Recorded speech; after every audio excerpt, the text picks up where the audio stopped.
V-Guard presents कौन जीत रहा है, को पावर्ड बाय सेंसोडाइन एंड विमल। बोलो जुबां केसरी। देखिए, मैं तो अव्वल प्रधानमंत्री जी के इसको ढिठाई के अलावा कुछ नहीं मानता। ये ढिठाई है।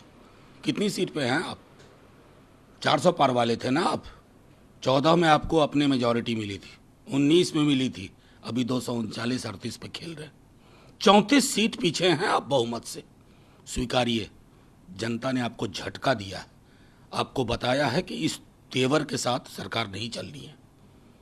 इसको स्वीकारिए ना। आपको 272 छूने नहीं दिया। आपके लिए गठबंधन कभी मायने रखता है? अपनी शिवसेना के साथ क्या किया, अकाली दल के साथ क्या किया, और मैं दूर नहीं जाऊंगा, नीतीश जी के साथ क्या किया, चंद्रा बाबू के साथ क्या किया था। आज आपकी जरूरत है, लेकिन मैं प्रधानमंत्री जी बताऊं, आपके दल को भी जानता हूं, और वो जो संस्था है ना नागपुर में, उसको भी जानता हूं। आपका विकल्प ढूंढा जा रहा है, आप उसकी चिंता करिए।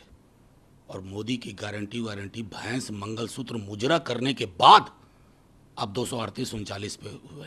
आपको तो ये कहना चाहिए था कि अब आगे से कोई कैंपेन मैं इन शब्दों पे नहीं करूंगा। आप कल भी चूक गए। लगातार ये चर्चा हो रही है कि नीतीश कुमार एक बड़े भाई की भूमिका में, किंग मेकर की भूमिका। तेजस्वी यादव ने भी कहा था चुनाव के समय कि 4 जून के बाद नीतीश कुमार फैसला लेंगे, लेकिन केसी त्यागी ने इस पूरे बयान को रोक नहीं नहीं, कहाँ चक्कर में पड़े हैं आप लोग? अभी तो 12 घंटे नहीं हुए, 24 घंटे नहीं हुए हैं भाई। इंतजार करिए। मैं और कुछ नहीं कहना चाहता। केसी त्यागी जी उस दल के हैं, लेकिन मैं नीतीश जी की राजनीति से वाकिफ हूँ, चंद्रा बाबू जी की राजनीति से वाकिफ हूँ। वो व्यक्ति केंद्रित विमर्श, आत्ममुग्ध नेतृत्व को या तो दुरुस्त कर देंगे या उसके साथ सहज नहीं होंगे। अब आप मेरी बात का जो मतलब निकाल सकें निकाल लें। मल्लिकार्जुन खड़गे ने भी कहा है मनोज जी कि अभी हम इतने भी हार नहीं गए हैं, हमारे पास संख्या है और अभी हम नए सहयोगियों से बात करके सरकार भी बना सकते हैं और नई रणनीति तैयार कर सकते हैं। देखिए, अगर आप मैंडेट का अध्ययन करें, मैं इसमें नहीं जाना चाहता हूं कि हम 234-35 हैं, वो 280-85 हैं। मैं ये कह रहा हूं कि ये झटका मोदी जी के अहंकार को है, उस गुब्बारे को है जिसको मीडिया के साथी भी लेके उड़ रहे थे। जितनी उसमें हवा हो सकती थी भरी जा रही थी। 400 पार, 400 पार, 400 पार, आ गया आ गया आ गया। एग्जिट पोल तक करवा लिया। एग्जिट पोल वालों के कल चेहरे में सबके देख रहा था, उतरे हुए थे। अरे ये बहुत विशाल देश है। आप एक गांव का मूड दूसरे गांव से नहीं जान सकते। इतना तो सोचना चाहिए था। मैं सिर्फ इतना कहूंगा कि ये जो पूरा का पूरा है, अभी ये किताब जो है इस मैंडेट की खुली हुई है, इसको बंद मत करिए। आज नीतीश कुमार दिल्ली दौरे पे हैं, तेजस्वी यादव भी हैं। हाँ, दोनों अलग अलग कारणों से जा रहे हैं, लेकिन संभवतः विमान भी अगर एक ही होगा तो मैं तो तेजस्वी जी के हर भाषण को मैंने देखा है, सुना है। उन्होंने नीतीश जी के लिए पूरे कैंपेन में आदर के अलावा किसी प्रकार के शब्दावली का इस्तेमाल नहीं किया। वो जहाँ रहे साथ में काम किया है, विपक्ष में उनके काम किया है, लेकिन एक जो रेवरेंस है उनको लेकर के, उसमें कभी कोई तेजस्वी जी ने कमी तो आने नहीं दी।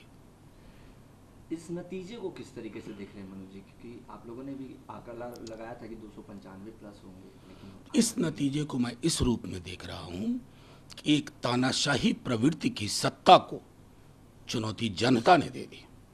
जनता ने ये बता दिया कि ये जो तुम ईडी, आईटी, सीबीआई का खेल करते हो ना, और एक जो मवालियों की तरह की भाषा बोलते हो, ये हिंदुस्तान की भाषा नहीं है। जनता ने झटका दिया है। इस झटके को समझ करके अगर अपनी भाषा, अपने भाव, अपने गवर्नेंस के तरीके में बदलाव नहीं लाएंगे तो जनता इससे बहुत बड़ा झटका हाल के ही दिनों में देना शुरू कर देगी। मैं देख रहा हूं अब लोग जो अंकुश आपने लगाया हुआ था, आप आंदोलन करने वालों को आंदोलन जीवी बोलते थे, ये शब्दावली है। इस देश को आप जानते ही नहीं है, ये कैसे बना बढ़ा है। इसको स्वीकारिए। और सबसे बड़ी बात मैं समझता हूं कि मीडिया के साथियों को भी अब खुल के सवाल पूछना चाहिए। किसी से डरना नहीं है साहब। डरना है तो ऊपर वाले से, नीचे वालों से क्या डर? वो तो हमारे बनाए हुए। ममता बनर्जी ने कहा है कि प्रधानमंत्री मोदी को इस्तीफा दे देना चाहिए। बिल्कुल सही कहा। मैं सीधे कहूं कि अगर उनकी जगह पे कोई दूसरा व्यक्ति होता तो इतना अहंकार और गुरूर के बाद अगर 238-39 पे 33 सीट पीछे रहता तो वो इस्तीफा देता था। वो कहता कि मेरी मॉरल डिफीट है, मैंने जो आकलन किया था वो गलत साबित हुआ, अब कोई दूसरा नेता चुन लो। वी-गार्ड प्रेजेंट्स कौन जीत रहा है, को पावर्ड बाय सेंसोडाइन एंड विमल। बोलो जुबां केसरी।